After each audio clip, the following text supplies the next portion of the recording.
Summer 1942. After a year of brutal war, Hitler turned his eyes toward a single name on the map: Stalingrad. To him, it was more than a city, it was a symbol, a personal challenge to Stalin himself. The German Sixth Army, the strongest field force in the Wehrmacht, advanced across the steppe with confidence. Supported by Luftwaffe bombers and armored spearheads, they crushed resistance village by village. Civilians fled east as fires consumed the land. Behind them, the Volga shone like a silver knife, the last barrier before Stalingrad. Inside the city, life transformed overnight. Trams stopped. Students became soldiers. Women dug trenches between apartment blocks.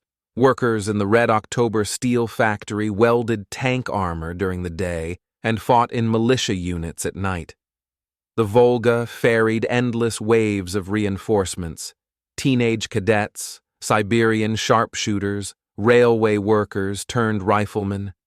Hitler promised that Stalingrad would fall in days. Stalin ordered, not one step back. As August ended, the Luftwaffe unleashed one of the most devastating bombing raids of the war. Entire districts disappeared in flames, but instead of breaking Soviet resistance, the destruction created a labyrinth of rubble, ideal for defenders. The battle for Stalingrad had begun, and it would reshape the destiny of the world. German infantry entered the outskirts of Stalingrad in September, expecting another swift victory. Instead, they walked into hell. The city was a maze of collapsed buildings, shattered factories, underground tunnels, and burning ruins. Every corner hid a sniper, a machine gun nest, or a hidden mine. The Soviets perfected a new kind of warfare: hugging the enemy. They fought as close to German lines as possible, denying the Wehrmacht the ability to use artillery or airstrikes. Street by street, floor by floor, room by room, the battle crawled like a wounded beast. The Germans advanced meters at a time.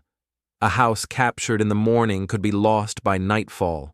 The famous Pavlov's house stood like a fortress, defended by a handful of soldiers for weeks. The Red October and Barricade factories became battlegrounds of fire and steel. The Volga was a river of death. German artillery shelled ferries day and night. Yet reinforcements kept coming. Soldiers crouched low in boats, crossing under smoke screens and darkness. Many never reached the shore. Stalingrad was no longer a city. It was a graveyard of brick and bone, and neither side would let it go. As autumn deepened, the battle consumed everything. German commanders described Stalingrad as a giant stone crusher. Men disappeared into ruins and were never seen again. Snipers ruled the rooftops, most famously Vasily Zaitsev, whose deadly hunts became legend across the front. Food, water, ammunition, every supply was precious. Soviet soldiers survived on handfuls of bread and melted snow. Germans suffered under constant stress, fighting in rooms filled with corpses, sleeping in basements haunted by the echo of artillery. But something else was happening beneath the chaos. The Germans were overstretched.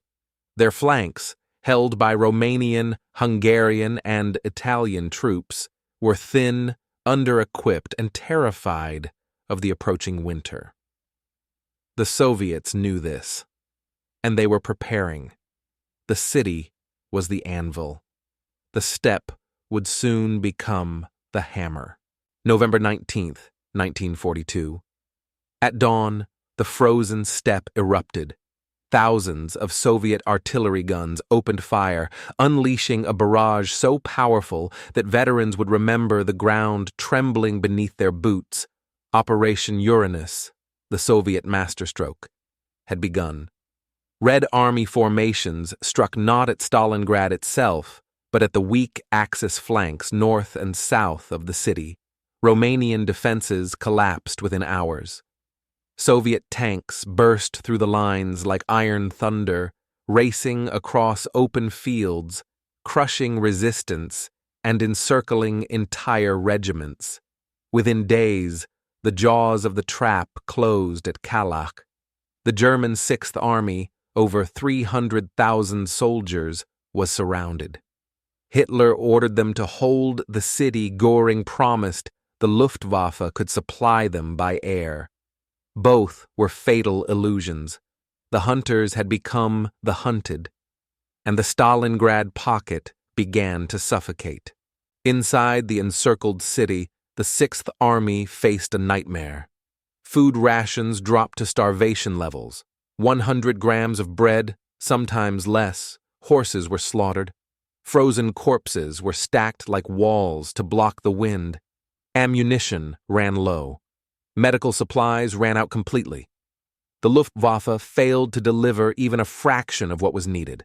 Planes were shot down. Airfields were overrun. Winter closed in like a fist. Soviet troops tightened the encirclement day by day. Snipers eliminated officers. Artillery crushed shelters. Tank brigades sliced through shrinking German lines. Civilians, the few who survived the early months, hid in basements, listening to distant screams through frozen walls. Hitler forbade surrender. Paulus, surrounded and powerless, watched his army die one street at a time. Stalingrad was no longer just a battle. It was a catastrophe and the turning point of World War II. By December, Stalingrad became a frozen tomb. Temperatures fell to minus 30 degrees Celsius. Snowstorms swallowed entire streets. German soldiers wrapped themselves in carpets, curtains, newspapers. Anything to hold back the cold frostbite spread like a plague. Men lost fingers, ears, noses. Others simply never woke up. The Soviets suffered too, but they were prepared. German soldiers were not. Inside cellars, exhausted medics tried to treat the wounded without antibiotics, without morphine, without bandages. They tore linens from civilian houses, scraped mold from walls to use as primitive medicine. Many wounded froze to death before morning. Soviet assaults grew more precise and more relentless. The factory districts, Red October, Barricade, Tractor Plant, became battlegrounds of twisted steel. Soviet tanks rolled through ruins as infantry advanced behind them, firing through smoke and collapsed ceilings. The German Sixth Army radioed Berlin. "We are at the end of our strength." But Hitler responded with fury. "You must stand fast. Stalingrad must be held." The death freeze tightened. The countdown had begun. While the Sixth Army struggled to breathe inside the Stalingrad cauldron, Stalin prepared the next blow. Operation Little Saturn targeted the Italian Eighth Army on the Don River, a weak, poorly equipped force guarding vast stretches of frozen steppe. On December 16, 1942, Soviet armies struck with overwhelming force. Tank brigades, guards infantry, ski battalions, and rocket artillery. The Italian front collapsed almost instantly. German reinforcements attempted to stabilize the line, but they were swallowed in the chaos. The breakthrough threatened the rear of all German forces in southern Russia. Hitler's dream of stabilizing the Stalingrad front shattered again. The Soviet advance now threatened Rostov, the gateway to the entire German position in the Caucasus. The catastrophe grew wider. Stalingrad was no longer an isolated disaster. It was the center of a collapsing southern front. General Friedrich Paulus, commander of the Sixth Army, had been promised everything: air supply, reinforcements, a breakout plan. None of it came. By early January, he finally understood the truth. He had been abandoned. Disease ravaged the ranks. Dysentery, typhus, starvation. Men collapsed during roll call and never stood again. Ammunition was rationed to a few bullets per day. Tanks sat immobile, frozen or out of fuel. Horses were long gone, eaten. Letters stopped arriving. Supplies stopped coming. Hope died. Paulus ordered his officers to hold positions as long as possible, but even he knew Stalingrad could not be held. Every ruined building, every frozen street was now a memorial to the dying army trapped within. January 1943. The Red Army launched Operation Ring, the final assault to crush the Stalingrad pocket. Waves of infantry advanced behind massive artillery barrages, targeting key strongpoints across the city. The cauldron shrank by the hour. German soldiers fought with desperation, some with shovels, others with captured Soviet weapons. But resistance grew weaker. Entire battalions surrendered. Entire companies disappeared under artillery fire. The once mighty Sixth Army dissolved into scattered pockets of exhausted survivors, hiding in cellars, bunkers, and factory ruins. Soviet troops captured airfields, then command posts, then entire districts.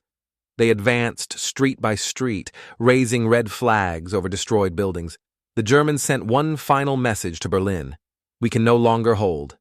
The end was approaching, unstoppable and absolute.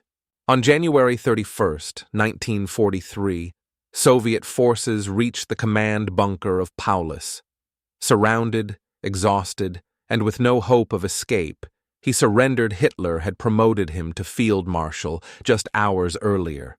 No German field marshal had ever surrendered. The promotion was meant as a message: kill yourself rather than be captured. Paulus refused. He chose to live and end the slaughter. 2 days later, the last German positions in northern Stalingrad collapsed. The battle was over. More than 90,000 German soldiers marched into captivity. Only 5,000 would ever return home. The rest lay in the ruins of the city or perished in Soviet camps.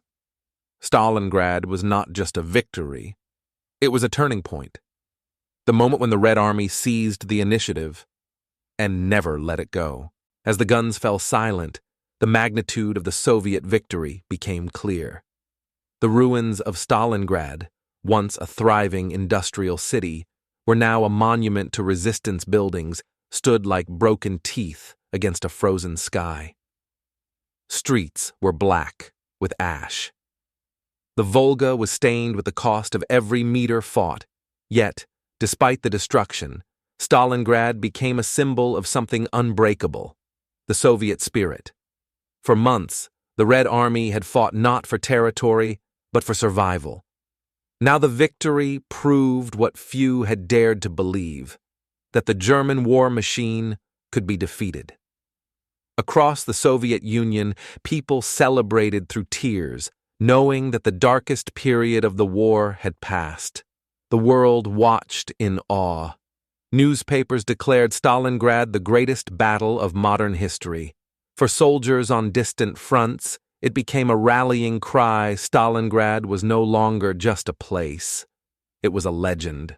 The surrender of the Sixth Army sent shockwaves across Germany.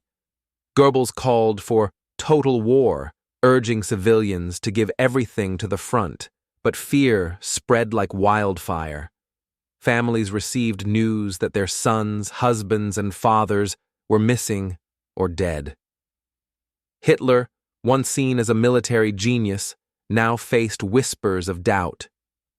The myth of invincibility had shattered. Generals argued behind closed doors. Some begged Hitler to pull back and shorten the front. Others warned that the entire southern wing could collapse. But Hitler refused to accept the scale of the disaster. Factories in Germany scrambled to replace the enormous losses. But the truth was simple: Germany would never recover the manpower, equipment, or morale lost at Stalingrad. The Reich had been wounded deeply. For the Red Army, Stalingrad was not the end. It was the beginning of a new phase of the war.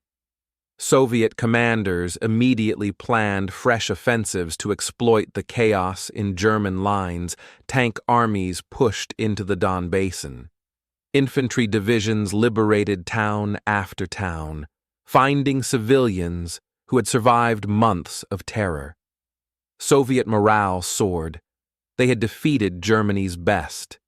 Now they believed they could drive the invader all the way back to Europe. The Luftwaffe, once dominant, struggled to provide support. Fuel shortages grounded entire squadrons. German divisions retreated across the steppe, leaving behind mountains of destroyed armor and abandoned supply dumps. For the first time since 1941, the Red Army moved forward with confidence. The path to victory was still long, but now it was visible. Stalingrad changed more than strategy. It changed belief. Across Europe, resistance groups gained strength. In occupied cities from Warsaw to Paris, whispers spread, if the Germans can be beaten at Stalingrad, they can be beaten anywhere. Among Soviet soldiers, a new understanding grew. They were not just fighting for survival, but for liberation. Stalingrad had proven their strength. They fought harder, marched farther, endured more. The psychological momentum swung sharply in the Allies' favor. In Britain and the United States, newspapers declared that Hitler's fate has been sealed. Supplies through Lend-Lease increased dramatically. The Allies now viewed the Soviet Union as the decisive force against Germany. The psychological war had turned. Fear changed sides. The ruins of Stalingrad marked the beginning of a long, relentless Soviet advance. What started on the banks of the Volga would continue across the vast plains of Ukraine, through the forests of Belarus, across Poland, and eventually into the heart of Germany. Stalingrad was the pivot, the moment when the trajectory of the war changed forever. For the German army, it was the beginning of a long defeat. For the Soviet Union, it was the moment of resurrection. From the ashes of a destroyed city rose the force that would one day raise the red banner over the Reichstag.